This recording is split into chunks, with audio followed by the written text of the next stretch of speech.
Hello दोस्तों, स्वागत है आप सभी का द स्टडी पॉइंट पर।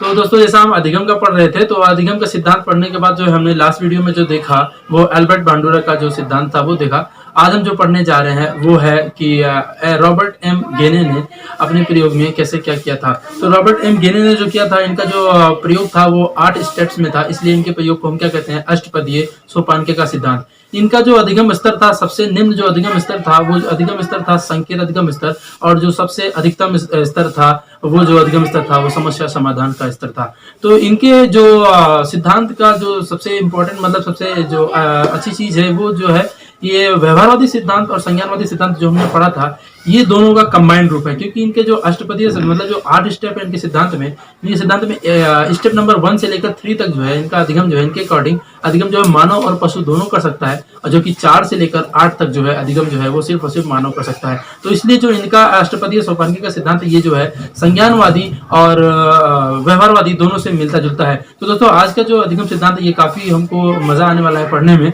और इसके बाद जो हम देखेंगे अधिगम स्थानांतरण, उसके बाद जो है हमारा अधिगम का टॉपिक हो जाएगा खत्म। और जब खत्म हो जाएगा तो इसके बाद जो है मैं आपके लिए क्वेश्चन सीरीज लेकर आऊंगा। आप सारा क्वेश्चन करने के बाद जो है आप काफी अच्छी तरीके से जो है अधिगम से रिलेटेड कोई भी टॉपिक पे कोई मतलब अधिगम से रिलेटेड टॉपिक पे अगर कोई भी क्वेश्चन आएगा तो उसको आप काफी आसानी से देखते ही में कर देंगे। तो दोस्तों, हम स्क्रीन पर देखेंगे। अगर आप जो है इसको जो है प्रॉपर नोट्स लेकर आप जो है जो पॉइंट मैं बताऊं नोट्स स्क्रीन पर वो जो है आप नोट डाउन करते हुए चले। तो दोस्तों, साथ अगर आप जो है चैनल पर पहली बार आए तो चैनल को प्लीज सब्सक्राइब करें और ज्यादा से ज्यादा लोगों को शेयर करें ताकि ज्यादा से ज्यादा लोग इस वीडियो को देख सकें। ओके गाइस, आइए चलते हैं स्क्रीन पर। तो फ्रेंड्स, जैसा कि हम स्क्रीन पर आ चुके हैं, तो आज हम पढ़ने जा रहे हैं क्या रॉबर्ट एम गेने के बारे में। जो रॉबर्ट एम गेने ने जो अपना सिद्धांत दिया था वो किस हिसाब से दिया था वो हम देखते हैं।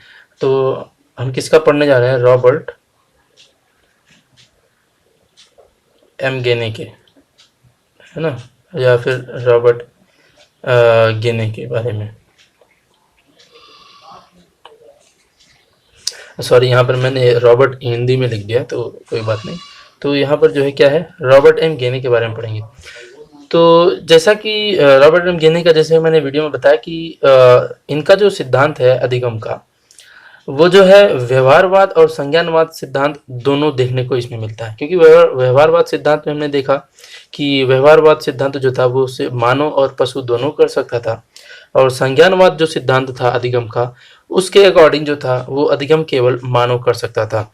लेकिन इनके सिद्धांत में जो है मानव और पशु दोनों अधिगम कर सकते हैं, लेकिन इन्होंने जो अधिगम के सिद्धांत में कुछ स्टेप वाइज सिद्धांत बताए हैं 1 से लेकर 8 तक।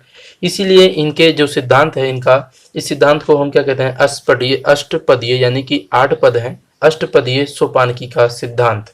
तो इनके जो सिद्धांत है इनकी खास बात यह है कि सिद्धांत नंबर 1 से लेकर 3 तक जो है ये अधिगम जो है मानव और एनिमल यानी कि मानव और पशु दोनों कर सकता है, और 4 नंबर से लेकर 8 नंबर तक जो है सिर्फ और सिर्फ मानव अधिगम कर सकता है।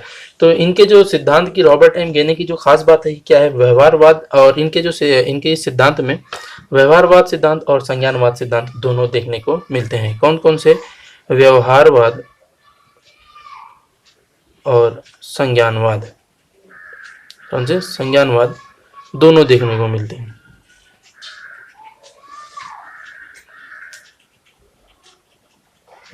दोनों देखने को मिलते हैं। तो आपके क्वेश्चन में सबसे पहले यही पूछ सकता है कि किस साइंटिस्ट के सिद्धांत में व्यवहारवाद और संज्ञानवाद सिद्धांत दोनों देखने को मिलते हैं। तो आपका आंसर होना चाहिए किसका, रॉबर्ट एम गेने का।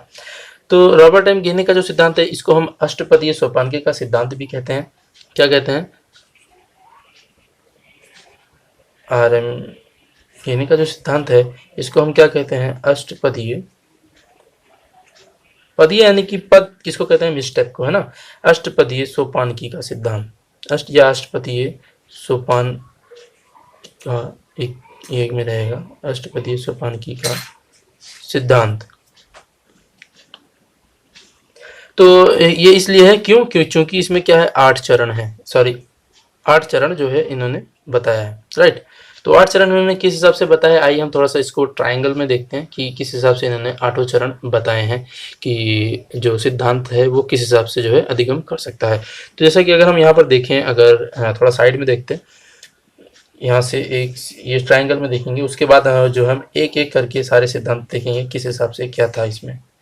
तो इसमें जो 8 चरण हम बना देते हैं, ये होगा first, second, third, fourth, fifth, seventh और ये एट्थ, है ना। ये होगा 1 2 3 4 5 6, 1 2 3 4 5 6, सॉरी ये थोड़ा सा एक पार्ट कम हो गया, 7, और यहाँ पर हम कर लेते हैं 8, है ना।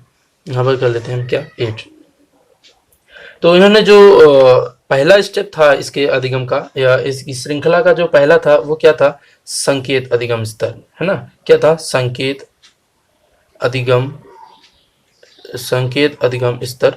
और जो दूसरा स्तर इन्होंने नाम दिया वो नाम दिया अनुक्रिया अधिगम स्तर। क्या, अनुक्रिया अधिगम स्तर। तीसरे का जो इन्होंने नाम दिया वो दिया श्रृंखला अधिगम स्तर। और चौथे का जो इन्होंने नाम दिया वो चौथा था शाब्दिक अधिगम स्तर। कैसा, शाब्दिक अधिगम स्तर। और पांचवे का जो नाम दिया इन्होंने बहुविभेदनात्मक अधिगम स्तर। और फिर उसके बाद छठवें को जो इन्होंने नाम दिया, छठवें को नाम दिया इन्होंने संप्रत्यय, है ना। संप्रत्यय मतलब क्या, इमेजिनेशन अधिगम स्तर। और सातवें का जो इन्होंने नाम दिया ये दिया सिद्धांत। क्या, सिद्धांत अधिगम स्तर। और जो आठवां था, ये आठवां जो था वो समस्या समाधान अधिगम स्तर। ये जो सबसे उच्च अधिगम स्तर है वो आठवां अधिगम स्तर है। तो यानी कि इसकी खास बात क्या है, इसकी खास बात जैसा कि मैंने बताया, अधिगम नंबर 1 से लेकर अधिगम नंबर 3 तक, अधिगम नंबर 1 से लेकर 3 तक इसको जो है जो मानव और पशु दोनों कर सकते हैं। और अधिगम नंबर 4 से लेकर 8 तक सिर्फ और सिर्फ कौन कर सकता है, इसका मानव कर सकता है। यानी कि जो अधिगम नंबर 2 कर सकता है वो 1 कर सकता है, जो 3 कर सकता है वो 2 और 1 दोनों कर सकता है, जो अधिगम नंबर 5 कर सकता है वो अधिगम 4 3 2 1 ये सारे कर सकता है। लेकिन अगर जो अधिगम जो है 3 नहीं कर पा रहा है, तो इसका मतलब क्या है, अधिगम वो 4 नंबर नहीं कर सकता। ये सारी चीजें हैं। इसमें जो है इन्होंने बताया कि सबसे निम्न स्तर जो है, सबसे निम्न स्तर अगर हम देखें तो सबसे निम्न स्तर जो है ये संकेत अधिगम स्तर का है। सबसे निम्न स्तर जो है ये है, और सबसे उच्च स्तर जो अधिगम का है वो 8वां नंबर है, यानी कि समस्या समाधान अधिगम स्तर। सबसे उच्च जो अधिगम स्तर है वो समस्या समाधान अधिगम स्तर है, और जो सबसे निम्न है वो संकेत अधिगम स्तर है। तो उन्होंने कहा कि 1 से 3 तक जो है मानव और पशु दोनों अधिगम कर सकते हैं, और जबकि 4 से लेकर 8 तक केवल और केवल मानव अधिगम कर सकता है। तो यानी कि इसका मतलब क्या हुआ, यानी कि इसमें जो हमने पढ़ा व्यवहारवादी सिद्धांत और संज्ञानवादी सिद्धांत। तो इसमें इसका मतलब यह है कि अधिगम 1 से 3 तक, यहाँ पर हम देखते हैं अधिगम नंबर 1 से लेकर 3 तक जो मिलता है ये अधिगम स्तर, ये किससे मिलता है, व्यवहारवादियों से, है ना। किससे मिलता है, व्यवहारवादियों से। तो यानी कि अगर आपसे क्वेश्चन है कि रॉबर्ट एम गेने के अष्टपदीय सोपानकी सिद्धांत में अधिगम नंबर 1 से लेकर 3 तक ये किस व्यवहारवादी से, मतलब ये किस अधिगम के सिद्धांत से मिलता जुलता है, तो ये जो अधिगम का सिद्धांत है व्यवहारवादी सिद्धांत से मिलता जुलता है। लेकिन जो अधिगम नंबर 4 से लेकर 8 तक है, अधिगम नंबर 4 से लेकर 8 तक ये किससे मिलता जुलता है, संज्ञानवादी अधिगम सिद्धांतों से मिलता जुलता है। किससे, संज्ञानवादी अधिगम से मिलता जुलता है। क्योंकि इसमें जो है 4 से लेकर 8 तक संज्ञानवादियों का क्या मानना था कि अधिगम जो है केवल और केवल मानव कर सकता है, और जबकि व्यवहारवादियों का मानना क्या था, अधिगम जो है पशु और मानव दोनों कर सकता है ना। यानी कि ह्यूमन एंड एनिमल दोनों कर सकता है। इसमें सिर्फ और सिर्फ क्या क्या था, ये ह्यूमन कर सकता है। तो आइए हम देखते हैं कि एक एक करके जो अधिगम स्तर सारे हैं वो सारे अधिगम स्तर किस हिसाब से हैं, है ना। तो हम देखते हैं कि पहले क्या था, पहला जो अधिगम स्तर है वो संकेत अधिगम स्तर, है ना। संकेत अधिगम स्तर, इसमें जो है इसमें जो उद्दीपक है, उद्दीपक जो है संकेत के रूप में किया जाता, उद्दीपक जो है संकेत के रूप में इसमें प्रस्तुत किया जाता है। तो इसमें जो अधिगम का मुख्य आधार जो होता है, अधिगम का क्या होता है, मुख्य आधार, इसमें जो मुख्य आधार होता है वो आधार क्या होता है, संकेत होता है। मतलब संकेत के जरिए जो है क्या होता है, इसमें अधिगम करवाया जाता है। तो संकेत जो है इसमें, संकेत जो है इसमें क्या करते हैं, उद्दीपक की तरह जो है संकेत का इस्तेमाल किया जाता है। अब संकेत का इस्तेमाल जो उद्दीपक की तरह किया जाता है, तो इसमें जो उद्दीपक है यानी कि सेम चीज क्या है, इसमें उद्दीपक है। तो इसमें जो है पॉइंट एक आता है आपको कि ये किसकी थ्योरी से मिलता जुलता है। तो ये जो थ्योरी मिलता जुलता है ईपी पावलो के थ्योरी से मिलता जुलता है, ईपी पावलो, किससे? ईपी पॉलो के थ्योरी से मिलता जुलता है। कैसे? क्योंकि ईपी पॉलोक ने जो सिद्धांत दिया था, उन्होंने अपने सिद्धांत में क्या किया था? उद्दीपक पर जो है बल दिया था। किस पर? उद्दीपक पर जो है सर्वाधिक महत्व दिया था, क्योंकि ये जो है किस थ्योरी से मिलता जुलता है? एस टाइप लर्निंग थ्योरी से। किससे? एस टाइप लर्निंग थ्योरी से, है ना। और इसमें जो है एस टाइप क्यों ऐसा हुआ? क्योंकि इन्होंने क्या किया था? उद्दीपक पर जो है सर्वाधिक महत्व दिया था। और इसकी खास बात एक पॉइंट और है, इस अधिगम से, इस संकेत अधिगम स्तर से क्या होता है? यांत्रिक आदतों का क्या किया जा सकता है? निर्माण। यांत्रिक आदतों का निर्माण किया जा सकता है। अब ये शायद आपको कुछ कम समझ में आ रहा हो कि इसको मैं एग्जाम्पल के थ्रू समझाता हूँ। जैसे कि मान लीजिए कि अभी आप कोई सरकारी दफ्तर में या कोई प्राइवेट ऑफिस में जाते हैं, तो जैसे कि प्राइवेट ऑफिस में आप कहीं जाते हैं तो क्या बाहर जो है क्या खड़ा रहता है? कौन खड़ा रहता है? पियून खड़ा रहता है। हर ऑफिस में पियून खड़ा रहता है, लेकिन अंदर जो अधिकारी बैठा हुआ रहता है टेबल पर, और यहाँ पर खड़ा होता है कौन? पियून। लेकिन जब अधिकारी क्या करता है? बेल प्रेस करता है तो पियून क्या आता है? अंदर से बाहर से अंदर आता है और फिर पूछता है कि सर क्या बात है, या क्या चाहिए, ये सारी चीजें जो, तो मतलब अधिगम जो यहाँ पर संकेत जो है वो बेल है, और बेल को सुनने के बाद क्या होता है? चपरासी अंदर आता है। ठीक ही स्कूलों वगैरह में जैसे बेल की घंटी बजती है तो छात्र क्या करते हैं? जैसे कोई टीचर जो है बोरिंग सब्जेक्ट पढ़ा रहा है तो बच्चे क्या करते हैं? इंतजार करते रहते हैं कि अब कब बेल बजेगा और कब ये टीचर जो है क्लासरूम छोड़कर बाहर जाएगा।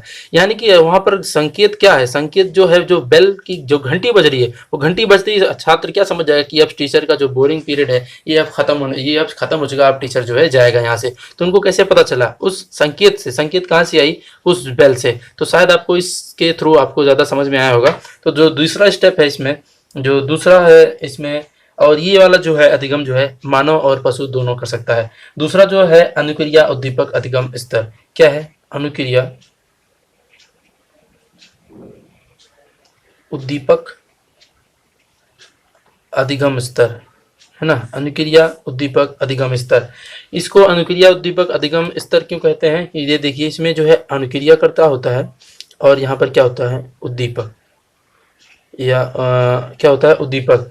यानी कि इसमें अनुक्रिया भी है और उद्दीपक भी है। तो ऐसी थ्योरी क्या किसी साइंटिस्ट ने दी थी जिसने अपने थ्योरी में जो है अनुक्रिया और उद्दीपक का दोनों का इस्तेमाल किया था? तो वो थे कौन? थॉर्नडाइक। कौन थे?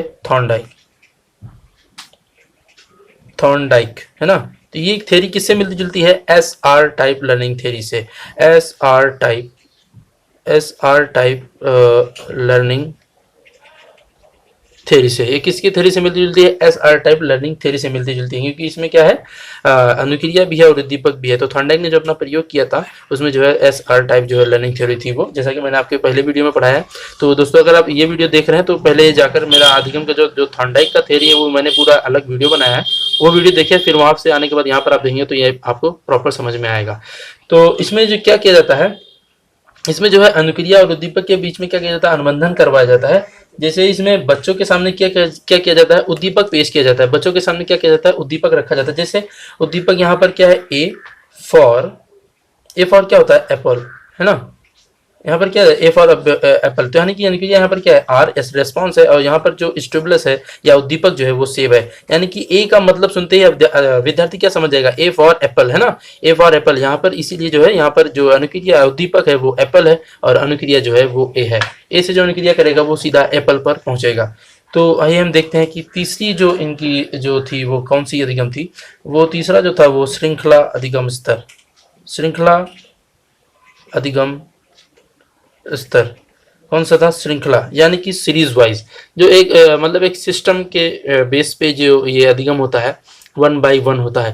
तो श्रृंखला अधिगम स्तर में जो हम देख रहे हैं, तो ये श्रृंखला अधिगम स्तर जो है किसने दिया? ये गिवन बाई ये था एडविन रे गुथरी के द्वारा। किसके द्वारा? एडविन रे गुथरे के द्वारा दिया गया था। किसके द्वारा? एडविन रे गुथरे के द्वारा। तो मतलब ये जो श्रृंखला अधिगम स्तर है वो एडविन रे गुथरे ने दिया था, या फिर शॉर्ट फॉर्म में एग्जाम्स में आता है कि गुथरे ने कौन सा अधिगम स्तर दिया। यानी कि श्रृंखला अधिगम स्तर जो है ये एडविन रे गुथरे ने दिया। तो इसमें जो हम हर चीज क्या करते हैं? श्रृंखला के मतलब एक प्रॉपर क्रम में या फिर एक सीरीज में सिखाते हैं। जैसे हम बच्चों को क्या सिखाते हैं? गिनती सिखाते हैं। तो 1 2 3 4 5 6 7 8 ब्ला ब्ला ब्ला ऐसे समथिंग पूरा सिखाते जाते हैं। और अगर हम टेबल्स में अगर सिखाते हैं तो 2 4 6 8 10 12 इसी तरह से हम इनको टेबल सिखाते हैं। और अल्फ़ाबेट अगर हम सिखा रहे हैं ABCDEF ऐसे ऐसे करके हम इनको टेबल सिखाते हैं। लेकिन श्रृंखला में अधिगम में ये खास बात बताई गई है कि जैसे स्टूडेंट अगर लिखता है यहाँ पर टेबल है ना, जैसे स्टूडेंट ने क्या किया, यहाँ पर टेबल लिखा 2 4, उसके बाद यहाँ पर उसने क्या किया जो है 8 लिख दिया, फिर यहाँ पर क्या किया उसने 2 4 यहाँ पर 8 लिख दिया, यहाँ पर 10 लिख दिया, यहाँ पर 12 लिख दिया। तो जैसे स्टूडेंट ने क्या किया है यहाँ पर इस पूरी श्रृंखला में स्टूडेंट ने गलती कहाँ पर की है, गलती यहाँ पर उसने की है। क्यों, यहाँ पर उसने क्या किया है 6 नहीं लिखा है, 6 नहीं लिखा है, तो यहाँ पर क्या लिख दिया 6 2 4, यहाँ पर 6 होना चाहिए था, जबकि स्टूडेंट ने क्या किया यहाँ पर डायरेक्ट 8 लिख दिया।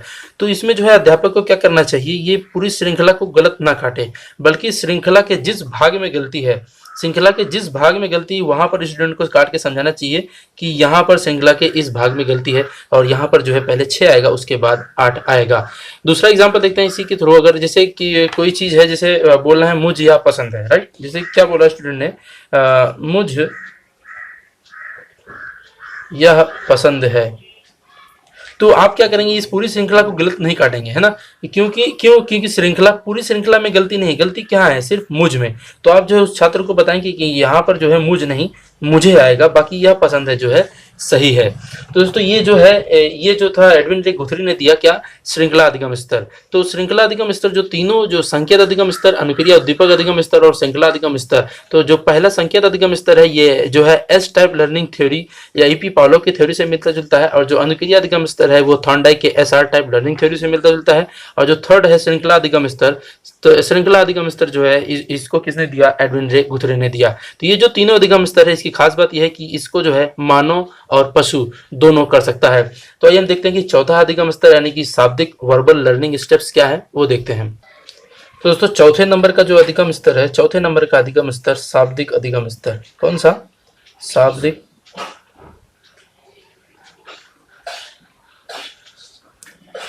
अधिगम स्तर।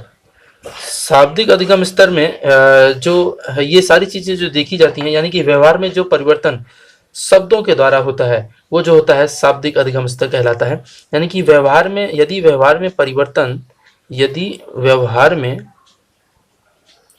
परिवर्तन शब्दों के द्वारा होता है, किसके द्वारा, शब्दों के द्वारा होता है, तब जो है ये क्या कहलाता है, शाब्दिक अधिगम स्तर कहलाता है। यानी कि ये जो शाब्दिक व्यवहार में जो परिवर्तन आता है वो शब्दों से आता है। जैसे एग्जाम्पल के तौर पे अगर हम बात करें, जैसे मैं पूछूं, जैसे कि उत्तर प्रदेश में मैं हूँ यहाँ पे, जैसे मैं पूछूं कि उत्तर प्रदेश की राजधानी क्या है ना, उत्तर प्रदेश की राजधानी क्या है, ये एक उदाहरण मैं ले रहा हूँ। तो उत्तर प्रदेश, इसमें तो उत्तर प्रदेश आपको समझ में आ रहा है, राजधानी क्या है, और यहाँ पर मेन शब्द क्या है, मेन वर्ड, यहाँ पर जो मेन शब्द है राजधानी। तो मतलब क्या है, राजधानी शब्द की अगर आपको जानकारी है, तभी आप बता सकते हैं कि उत्तर प्रदेश की जो राजधानी है वो क्या है, लखनऊ, है ना। लेकिन अगर आपको यहाँ पर राजधानी शब्द का जो है आपको अधिगम नहीं हुआ है, राजधानी शब्द होता क्या है, राजधानी का क्या मतलब होता है, तब जो है आप उत्तर देने में असमर्थ होंगे। तो ये जो शाब्दिक अधिगम स्तर होता है इसके अंतर्गत क्या क्या चीजें होती है, इसके अंतर्गत जो होता है वो पाठ्यक्रम याद किया जाता है, पाठ्यक्रम या फिर पुस्तकों का जो हम ज्ञान लेते हैं, पुस्तकों का ज्ञान, या फिर जो हम रटते हैं, या फिर जो हम चीजें लर्न करते हैं या स्मरण करते हैं या याद करते हैं, ये सारी चीजें जो है इसके अंतर्गत होती हैं। तो दोस्तों ये चौथा अधिगम स्तर जो है ये शाब्दिक अधिगम स्तर है। आइए हम देखते हैं कि पांचवा अधिगम स्तर जो है वो पांचवा अधिगम स्तर क्या है, ये है क्या, बहुविभेदनात्मक अधिगम स्तर। ये थोड़ा सा डिफिकल्ट है बोलने में, बहुविभेदनात्मक अधिगम स्तर, है ना। तो इसमें बहुविभेदन मतलब क्या है, बहुत सी समान चीजों में विभेदन करना। विभेदन मतलब क्या होता है, अलग करना। मतलब क्या है, दो या दो से अधिक उद्दीपकों के बीच में यदि आप क्या कर रहे हैं, दो या दो से अधिक उद्दीपकों के बीच में, यहाँ पर मैं स्टिमुलस लिखता हूँ, थोड़ा सा हिंदी लिखने में दिक्कत होती है, दो या दो से अधिक स्टिमुलस या उद्दीपकों के बीच में यदि आप अंतर कर सकते हैं, यदि आप अंतर कर सकते हैं, आप अंतर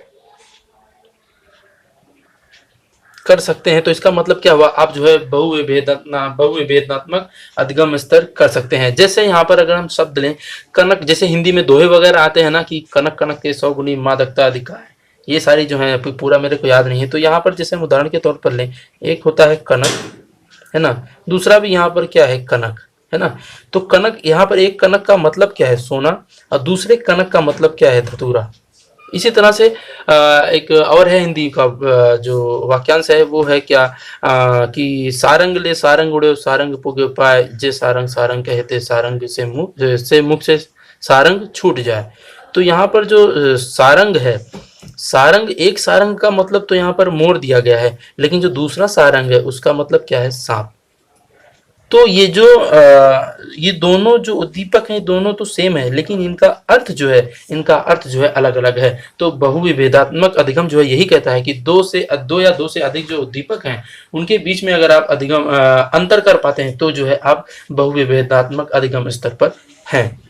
फिर जो है यहाँ पर छठवां जो अधिगम स्तर आता है, छठवां अधिगम स्तर है संप्रत्यय अधिगम स्तर। संप्रत्यय यानी कि इमेजिनेशन, यानी कि इमेज का बनना जो होता है ये, या फिर कॉन्सेप्ट हम कह सकते हैं इसको।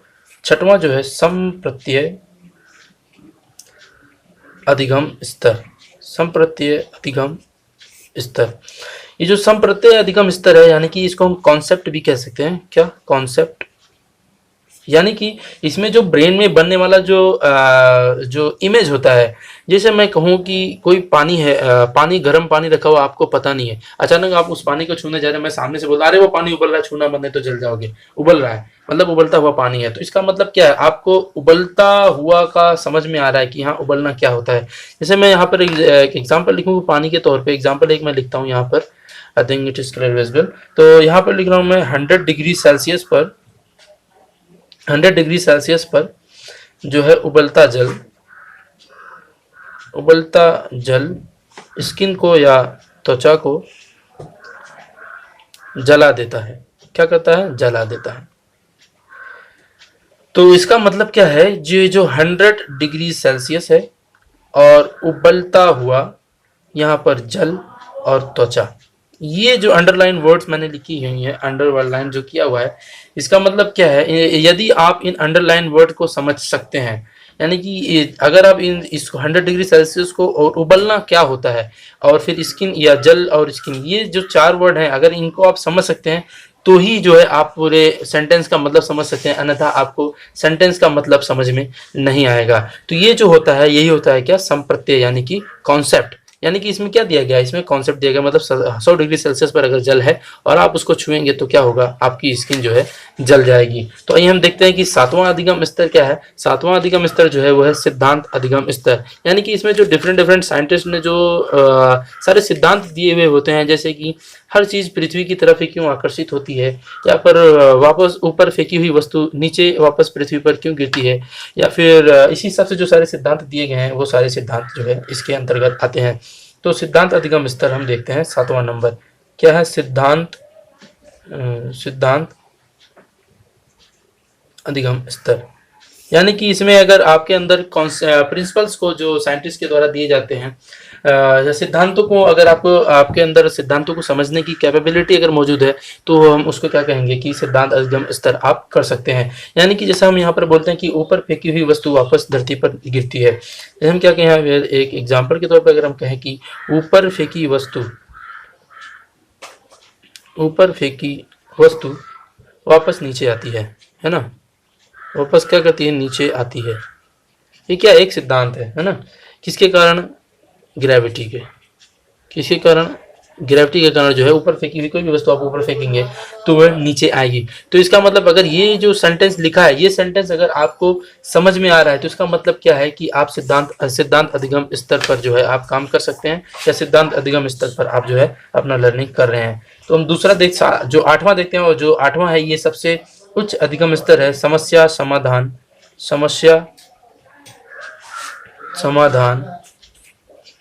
अधिगम स्तर। क्या, समस्या समाधान अधिगम स्तर। तो ये जो समस्या समाधान अधिगम स्तर है, इसका मतलब क्या है? अगर आप अपने सामने किसी भी प्रकार की समस्या का समाधान, यदि कि अगर आप अपने सामने क्या है, किसी भी प्रकार की, अपने सामने किसी भी प्रकार की समस्या का समाधान,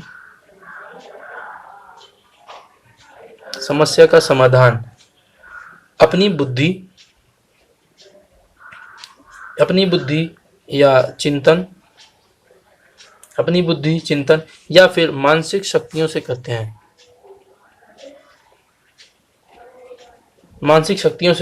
कर रहे हैं, तो इसका मतलब क्या है? आप इस स्तर पर अधिगम कर सकते हैं। तो जो से कोई भी समस्या आपके सामने आई, उस समस्या का समाधान अगर आप अपने दिमाग का इस्तेमाल करके या फिर आप उसको सोच समझ कर, उसको तर्क कर या अपनी मानसिक शक्तियों का इस्तेमाल कर अगर आप उसका समस्या का समाधान ढूंढ सकते हैं, तो आप क्या कर सकते हैं? समस्या समाधान अधिगम स्तर पर आप जो है काम कर रहे हैं। तो इसमें जो मैंने शुरू में बताया आप लोगों को, जो है इन्होंने अष्टपदीय सोपानकी का सिद्धांत जो दिया है, रॉबर्ट एम गेने ने जो दिया था, उसमें जो था 1 से लेकर, इसमें जो मुख्य पॉइंट है, इसमें मुख्य पॉइंट आप नोट कर सकते हैं अपने नोट्स में। इसमें जो सबसे निम्न स्तर का जो है अधिगम स्तर, वो कौन सा है? संकेत अधिगम स्तर। और फिर जो है सबसे टॉप लेवल का जो अधिगम स्तर है, वो समस्या समाधान का अधिगम स्तर। तो जैसे कि इसमें कई तरह से क्वेश्चन जो है पुट हो सकते हैं, जैसे कि मतलब नीचे से ऊपर की तरफ चौथे नंबर पर जो है कौन सा अधिगम स्तर आता है, तो वो शाब्दिक अधिगम स्तर आता है। और ऊपर से 5वें नंबर पर कौन सा आता है? बहुविभेदनात्मक अधिगम स्तर आता है। इसी तरह से कई सारे क्वेश्चन जो है पुट होंगे इसमें। और इनके जो सोपानकी का जो सिद्धांत है, जो है सरल से कठिन की ओर, यानी कि सरल से कठिन की ओर जो है ये अधिगम स्तर जो है श्रृंखला वाइज है। तो दोस्तों आज की वीडियो में इतना ही। अभी जो है ये हम अधिगम स्तर पूरा कर रहे हैं, और इसके बाद जो है मैं अधिगम अंतरण या फिर अधिगम स्थानांतरण का वीडियो लेकर आऊंगा। फिर जो है अपना अधिगम का टॉपिक जो है कंप्लीट हो जाएगा। फिर उसके बाद मैं अधिगम के टॉपिक पे जो है कुछ क्वेश्चन लेकर आऊंगा, वो क्वेश्चन हम सॉल्व करेंगे। उसके बाद आपके एग्जाम में अधिगम के से रिलेटेड कोई भी क्वेश्चन आएगा, तो आप उसको आसानी के साथ एक ही नज़र में उसको सॉल्व कर देंगे। तो दोस्तों अगर वीडियो में आज के इतना ही। तो दोस्तों अगर आपको वीडियो पसंद आया तो प्लीज़ वीडियो को लाइक करें और अपने फ्रेंड्स के साथ ज़्यादा से ज़्यादा शेयर करें। जो भी टीचिंग की तैयारी कर रहा है, वो किसी भी लेवल की तैयारी कर रहा हो, उस हर लेवल में जो है अधिगम तो आता ही आता है। तो दोस्तों वीडियो को ज़्यादा से ज़्यादा लाइक करें और शेयर करें। और अभी तक आपने चैनल को सब्सक्राइब नहीं किया तो प्लीज़ चैनल को सब्सक्राइब करें और साथ ही बेल आइकन को भी दबाएं, ताकि मेरी कोई भी वीडियो है वो सबसे पहले नोटिफिकेशन आपको मिल सके। तो दोस्तों आज के वीडियो में इतना ही। मिलते हैं नेक्स्ट वीडियो में। Thank you for watching. Bye bye.